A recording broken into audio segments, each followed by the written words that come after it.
Election ട്രാവലോ ഇപ്പോൾ മലപ്പുറം ജില്ലയിൽ പാണക്കാടാണുള്ളത്.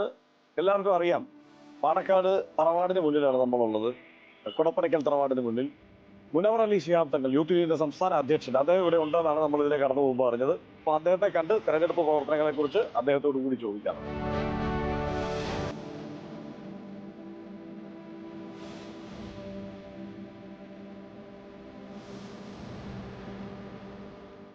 അപ്പൊ നമുക്ക് തെരഞ്ഞെടുപ്പിന്റെ വിശേഷങ്ങളൊന്ന് അറിയാം.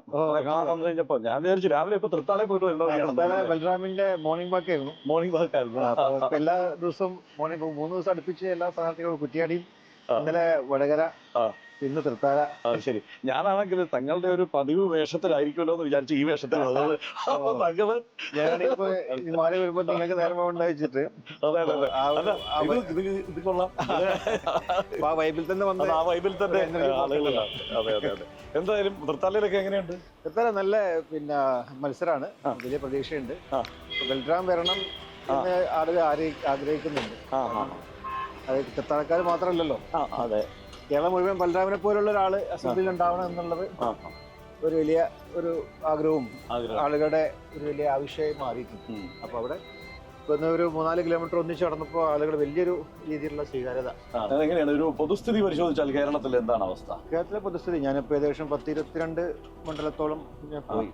അവിടെയൊക്കെ ഒരു വലിയ UDF തരംഗമുണ്ട്. കാരണം ഒരു ഭരണമാറ്റം ജനങ്ങൾ ആഗ്രഹിക്കുന്ന സത്യത്തിൽ.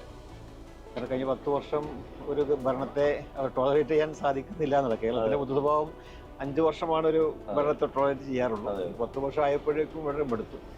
ജൻസിയൊക്കെ രാഷ്ട്രീയം സംസാരിക്കുമ്പോൾ അവർക്ക് നമ്മുടെ യാഥാസ്ഥികമായ രാഷ്ട്രീയമല്ല അവർ മനസ്സിലുള്ളത്. അവർ പുതിയ അവരുടെ നിലനിൽപ്പും അവരുടെ ഓൺട്രപ്രണർഷിപ്പും അവരെങ്ങനെ സംരംഭം തുടങ്ങാം, എങ്ങനെ നല്ല ഏണിങ്സുള്ള ജോലി കിട്ടും, അവരുടെ മക്കളെ എങ്ങനെ പഠിപ്പിക്കണം, നല്ല ആരോഗ്യ സുരക്ഷ, അങ്ങനെ ഒരു കൺവീനിയൻറ്റ് ലൈഫ്. ഇപ്പം അവർ കണ്ട ലോകം, അവരൊക്കെ സോഷ്യൽ മീഡിയയുടെ കാണുന്ന ലോകം, ലോകത്തിൻ്റെ വിവിധ ഭാഗങ്ങളുടെ കംഫർട്ട് അവർ മനസ്സിലാക്കി തുടങ്ങി. അപ്പോൾ അതുകൊണ്ടാണ് അവർ അങ്ങോട്ടേക്ക് പോകാൻ ശ്രമിച്ചുകൊണ്ടിരിക്കുന്നത്. അത് ഇവിടെ ഉണ്ടാക്കാൻ എങ്ങനെ സാധിക്കും എന്നുള്ളത് ഒരു ചലഞ്ചാണ്. ഏറ്റവും കൂടുതൽ സ്ട്രൈക്ക് റേറ്റ് ഉള്ള കേരളത്തിലെ രാഷ്ട്രീയ പാർട്ടി മുസ്ലിം ലീഗാണ്. അപ്പോൾ അത് ആ നിലയ്ക്ക് നമ്മൾ പരിശോധിച്ചാൽ ഈ തെരഞ്ഞെടുപ്പിൽ എത്ര സീറ്റുകളിൽ മുസ്ലിം ലീഗ് വിജയിച്ചു വരും? അത് ഒരു പക്ഷേ ചരിത്രത്തിൽ ഇല്ലാത്ത രീതിയിലുള്ള ഒരു നമ്പർ നമുക്ക് കിട്ടുന്നുള്ളതാണ്. CPM കോട്ടകൾ, അതൊക്കെ അവിടെയൊക്കെ മുസ്ലിം ലീഗ് നേരിട്ട് മത്സരിക്കുമ്പോൾ, പ്രത്യേകിച്ച് പേരാമ്പ്ര പോലെ പൂത്തോറും പോലുള്ള മണ്ഡലങ്ങളൊക്കെ പോകുമ്പോൾ അവിടെ ഒരു മാറ്റം ഉണ്ടാവും എന്നുള്ള ഒരു ഫീലിംഗ് ആളുകൾക്കുണ്ട്. ഇത് ഈ പ്രാവശ്യം ഞങ്ങൾ ജയിക്കട്ടോ, ഞങ്ങൾ ജയിക്കും എന്നൊരു ആത്മവിശ്വാസത്തോട് പറയുകയാണ്. ആരും സ്ഥാനാർത്ഥികളല്ല, അവരുടെ ജനങ്ങൾ, സാധാരണക്കാർ. അവർ പക്ഷേ രാഷ്ട്രീയ പാർട്ടികളായിരിക്കില്ല. അപ്പം അങ്ങനെ ഒരു ഒരുപാട് കാലം വികസനങ്ങളൊന്നും ഇല്ലാതെ ഒരുപാട് കാലങ്ങളായി, വർഷങ്ങളായി CPM ഭരിച്ചുകൊണ്ടിരിക്കുന്ന മണ്ഡലങ്ങളൊക്കെ ഒരു മാറ്റം ഉണ്ടാവും എന്നുള്ള സൂചനയുണ്ട്. CPM ആരോപിക്കുന്ന ഒരു കാര്യം, അവിടെയൊക്കെ ഒരു മുസ്ലിം കൺസോൾട്ടേഷന് വേണ്ടിയിട്ടുള്ള ശ്രമം ബോധപൂർവം നടത്തുന്നു എന്നുള്ളതാണ്. ഈ എണ്ണി പറഞ്ഞ മണ്ഡലങ്ങളുടെ ഒരു രീതി പരിശോധിക്കുമ്പോഴും ആ ആരോപണത്തിലേക്ക് തന്നെയായിരിക്കും അവർ വേഗം വരിക. അപ്പൊ അതിനെങ്ങനെയാണ് പറഞ്ഞത്? എല്ലായ്പ്പോഴും അങ്ങനെയുള്ള ഒരു അവസാനം അവർ ഇലക്ഷനിലൊക്കെ അടുക്കുമ്പോൾ തോക്കുമെന്നുള്ള ഭീതി ഉണ്ടാകുമ്പോൾ അവർ ഇറക്കുന്നൊരു കാർഡാണ് വർഗീയ കാർഡ്. അപ്പോൾ ഷാഫിക്കെതിരെ കാഫിർ സ്ക്രീൻഷോട്ട് ഇറക്കി, അത് ഒരിക്കലും വിജയിച്ചില്ല. അപ്പോൾ ഈ വർഗീയ സ്വഭാവം ഉണ്ടാക്കുക എന്നുള്ളത് ഒരിക്കലും ഒരു മതേതര രാജ്യത്തോ അല്ലെങ്കിൽ നമ്മൾ പ്രത്യേകിച്ച് കേരളം പോലുള്ള സംസ്ഥാനങ്ങൾ അതൊരിക്കലും ആളുകൾ അതൊരിക്കലും അംഗീകരിക്കില്ല എന്നുള്ളതാണ്. അതിൻ്റെ സൂചനയാണ് ഷാഫിക്കൊക്കെ നല്ല രീതിയിൽ വിജയം ഉണ്ടായത്. ഇപ്പോൾ ഇവിടെയും പേരാമ്പ്രയിലും ഇതേപോലുള്ള സമാനമായ രീതിയിലുള്ള ഒരു സ്ട്രാറ്റജിയാണ് കൊണ്ടുവന്നിട്ടുള്ളത്. അതൊരിക്കലും ഫലമുണ്ടാവില്ല എന്നുള്ളത്, പ്രതിഫലിക്കില്ല എന്നുള്ളത് കേരളത്തിന് അറിയാം, അല്ലെങ്കിൽ ആ നാട്ടുകാർക്ക് അറിയാം. അതിനൊക്കെ ശക്തമായ രീതിയിൽ നമ്മൾ ഇടപെടും. അതിനെതിരെ നമ്മൾ നിയമപരമായി UDF കേസ് കൊടുത്തിട്ടുണ്ട്. അപ്പോൾ അവിടെ പരാജയപ്പെടുന്നിടത്ത്, അല്ലെങ്കിൽ അവർ പരാജയപ്പെടുന്ന ഭീതി, ആ പേടി കൊണ്ട് അവർ മറ്റുള്ള രീതിയിലേക്ക് കാര്യങ്ങൾ കൊണ്ടുപോകാൻ ശ്രമിക്കുകയാണ്. അതൊരിക്കലും ഇവിടെ നടക്കാൻ പോകുന്നില്ല. റൈറ്റ്. പക്ഷേ ഈ കാഫിർ സ്ക്രീൻഷോട്ടിന്റെ കാര്യം പറയുമ്പോൾ തന്നെ സമാനമായി ഇപ്പുറത്തു നിന്നും പ്രചാരണങ്ങൾ, അതായത് വർഗീയമായി അങ്ങനെ ചെയ്തിരിക്കുന്ന തരത്തിലുള്ള പ്രചാരണങ്ങൾ ഉണ്ടായതിന് വേറെ ചില മാതൃകകൾ അവരും പറയുന്നുണ്ട്, സൂചനകൾ. അതായത് ഇപ്പോൾ അവിടെ ഒരു പഞ്ചായത്ത് മെമ്പറെ തന്നെ വീഡിയോ തന്നെ ഉണ്ടാക്കിയതിനും അറസ്റ്റ് ചെയ്തിരുന്നു എന്നുള്ള വാർത്ത ഉണ്ടായിരുന്നു.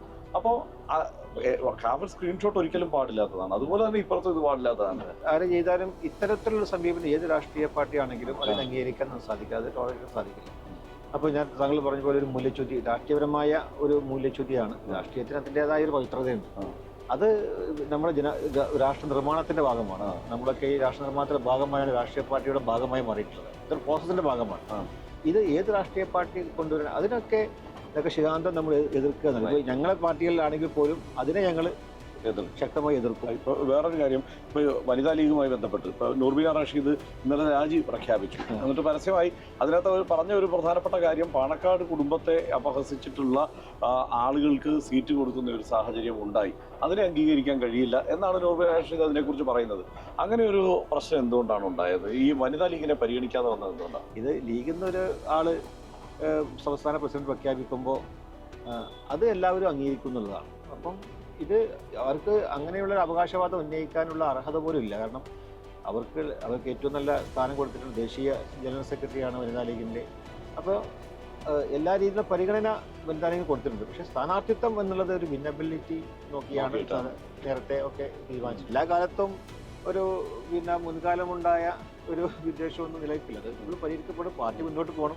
ഇപ്പോൾ അവരുന്നയിച്ച ഒരു ആരോപണം, ഇപ്പോൾ ജയന്തി രാജൻ ലീഗിന്റെ ഭാഗമാണ്, വനിതാ ലീഗ് എന്ന് അതിലേക്ക് പറയാൻ കഴിയുന്ന ഒരു അവസ്ഥയില്ല. ഇപ്പുറത്ത് വന്ന രണ്ടാമത്തെ സ്ഥാനാർത്ഥി ആവട്ടെ ഹരിതയുടെ ആളാണ്. അപ്പം വനിതാ ലീഗിനെ പരിഗണിച്ചില്ല. അപ്പോൾ ഒറ്റ കേൾവിയിൽ ശരിയാണല്ലോ നമുക്ക് തോന്നുന്നു. അല്ല, വനിതാ ലീഗ് എന്നത് മുസ്ലിം ലീഗിന്റെ ഒരു വനിതാ വിങ്ങാണ്. ആ വനിതാ വിങ്ങിൽ ഉള്ള ആളുകളൊക്കെ തന്നെയാണ് ഇവരും. ഒരു പാർട്ടി, ഒരു മദർ ബോഡി ഉണ്ടാകുമ്പോൾ അതിൻ്റെതായ ഒരു അച്ചടക്കവും അത് അത്തരം രീതിയിൽ മനസ്സിലാക്കുക എന്നുള്ളത് അവരുടെ അവർ വിവേകം അതിൽ കാണിക്കണമായിരുന്നതാണ്. പിന്നെ ഒരു പ്രധാനപ്പെട്ട കാര്യം, ഇപ്പൊ ഈ ജമാഅത്തെ ഇസ്ലാമിയുടെ ആശയങ്ങൾ വല്ലാതെ ലീഗിനുള്ളിലേക്ക് പെനിട്രേറ്റ് ചെയ്തു. ആശയങ്ങൾ, ആ ഒരു സൈദ്ധാന്തിക അടിത്തറ എന്നത്, ലീഗിന്റെ സൈദ്ധാന്തിക അടിത്തറ ആ മട്ടിൽ പൊളിഞ്ഞു തുടങ്ങി. ഇത് ശക്തി ആർജിക്കുന്നുണ്ട്, കൂടുതൽ സീറ്റുകളിൽ വിജയിക്കും. പക്ഷേ അതിനിപ്പോൾ അടിസ്ഥാനമാകുന്നത് ജമാഅത്തെ ഇസ്ലാമിയുടെ ആശയ അടിത്തറയാണ് എന്നുള്ള ആരോപണത്തെ എങ്ങനെയാണ്? അല്ല, അതിനൊക്കെ ആളുകൾ മുസ്ലിം ലീഗിന് അതിൻ്റെതായ പ്രത്യയശാസ്ത്രമുണ്ട്. നമുക്ക് നമ്മുടേതായ ആദർശവും ആശയമൊക്കെ ഉണ്ട്. നമ്മൾ മറ്റൊരു പ്രസ്ഥാനത്തിൻ്റെ ആശയം നമുക്ക് അതിൽ ഉള്ളിലേക്ക് തിരികെ കയറ്റേണ്ട ആവശ്യമില്ല. മുസ്ലിം ലീഗ് ഉയർത്തിപ്പിടിക്കുന്ന നമ്മുടെ ഭരണഘടനയും അതുപോലെ നമ്മുടെ ജനാധിപത്യവും ഇതിനെ പ്രത്യേകിച്ച് പിന്നോക്ക വിഭാഗത്തെ, ന്യൂനപക്ഷ സമൂഹത്തെ ഉയർത്തിക്കൊണ്ടുവരാൻ, അവരെ to bridge between the minorities and democracy, അതാണ് മുസ്ലിം ലീഗ് വെക്കുന്ന ആശയം. അതോടൊപ്പമാണ് ഈ 77 വർഷവും നമ്മൾ ഇവിടെ നിലനിന്ന് പോകുന്നത് അതിൻ്റെ അടിസ്ഥാനത്തിലാണ്. അവിടെ മറ്റൊരു പ്രത്യയശാസ്ത്രത്തിന് അല്ലെങ്കിൽ മറ്റൊരു സംഘടനയുടെ ആദർശം ഒരിക്കലും ഇത് ഉള്ളിലേക്ക് നമ്മൾ തിരികെ കയറ്റേണ്ട ആവശ്യം വന്നിട്ടില്ല.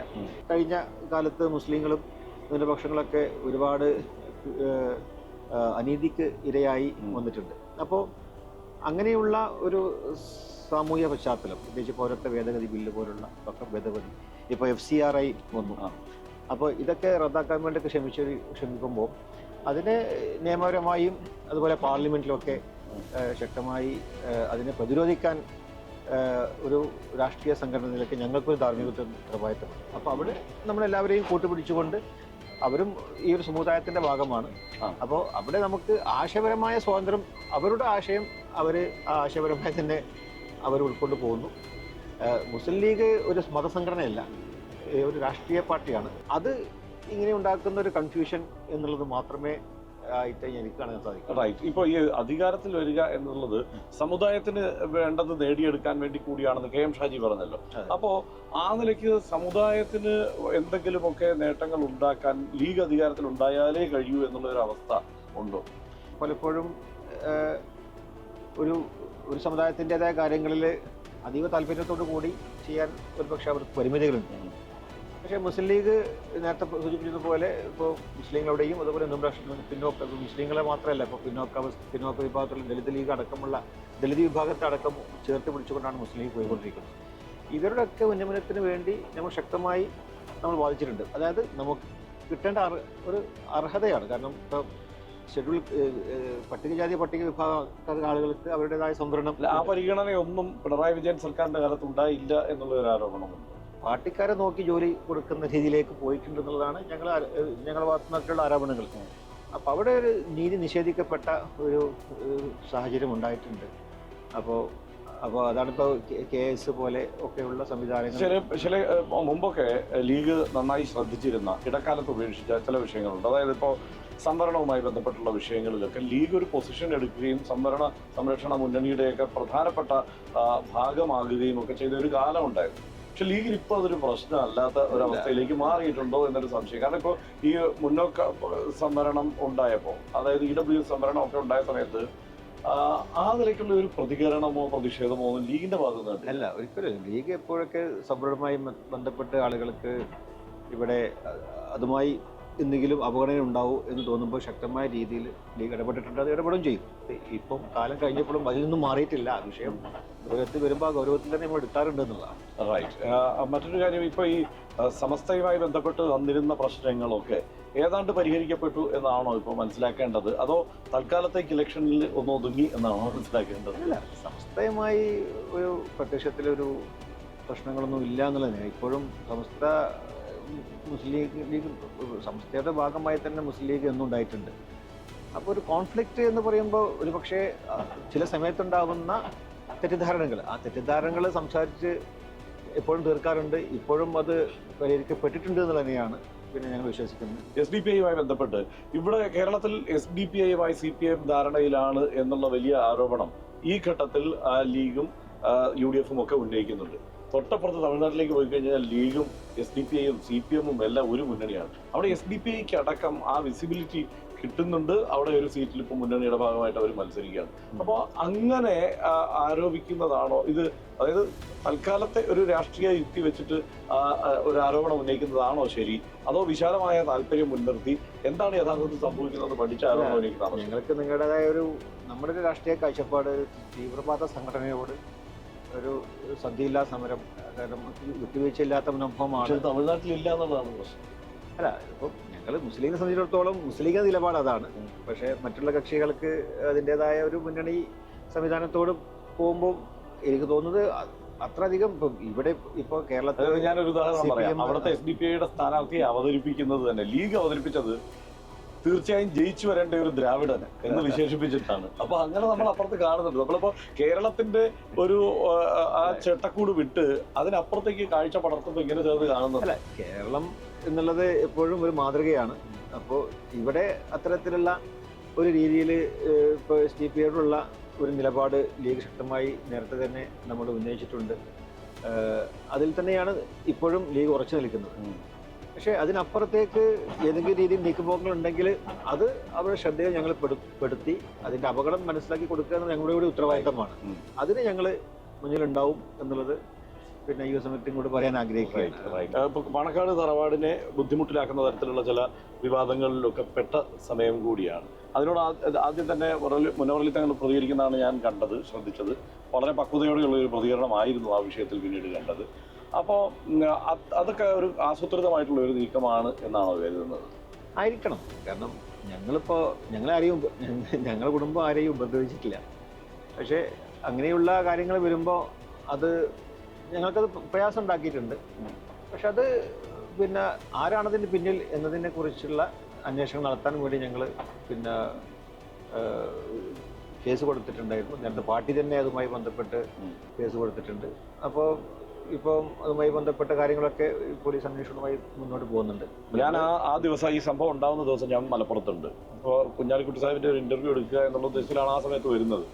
അപ്പം അന്ന് ഈ വിവാദം വരുന്നു, നമ്മളും ആകപ്പാടെ ഞെട്ടുന്നു. അതിനുശേഷം ഒരു 12 മണിയോടെ രാഹുൽ മാങ്കൂട്ടത്തിലിൻ്റെ ഫേസ്ബുക്ക് പോസ്റ്റാണ് ആദ്യം കാണുന്നത്. CPM-നെതിരെ ഇത് ആരോപണം ഉന്നയിച്ചുകൊണ്ട് അവരുടെ ആസൂത്രിതമായ ഒരു നീക്കമാണ് എന്നാരോപിച്ചു. പിന്നെ തുടർച്ചയായി അതിൻ്റെ ഭാഗമായി പിന്നെ അബ്ദുൾ റബ്ബിനെ പോലുള്ള ആളുകൾ, അങ്ങനെ ധാരാളം പേർ ലീഗിൽ നിന്നും കോൺഗ്രസ്, അതായത് ഒരു സോഷ്യൽ മീഡിയ ആക്രമണം എന്ന നിലയ്ക്ക് വേണമെങ്കിൽ ഇവിടുത്തെ ഏതൊരു CPIM-ന്റെ ഒരു പ്രവർത്തനാണെന്ന് തോന്നുന്നു, പാണക്കാട്.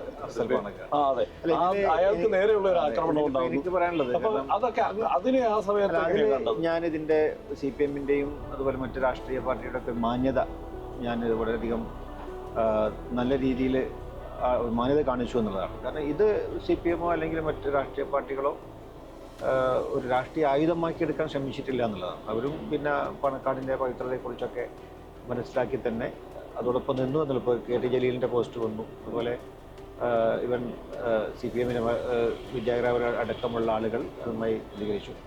അപ്പോൾ ഞാനത് ഒരു തുടക്കത്തിലൊരു പക്ഷേ ഇതൊരു രാഷ്ട്രീയ പ്രേരിതമാണെന്നുള്ള സംശയം ഉണ്ടാക്കിയിട്ടുണ്ടാവാം.